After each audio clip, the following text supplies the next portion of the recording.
Po nung nakarang araw may pinost po ako na gumawa ako ng lava garlic. Ayan. So papakita ko po sa inyo. Ayan na po siya for 2 days. Green na po talaga siya. So nakita nyo po gumaganda na siya. Tapos nag-green na siya na nag-green.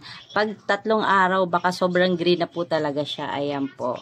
Guys, for today's video, first day po ng ating lava garlic. Kahapon ko siya ginawa, mga hapon na. Tapos, ayan na. Konting green na. Antayin natin ko hanggang sa totally mag-fully green siya.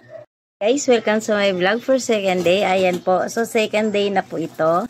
Ayan na ang kulay ng ating lava garlic. So, napansin nyo, pangalawang araw pa lang to green na po siya. So, sobrang ganda po talaga pag may lava garlic at homemade mo po yung lava garlic na gagawin. Ayan po. So, thank you for watching.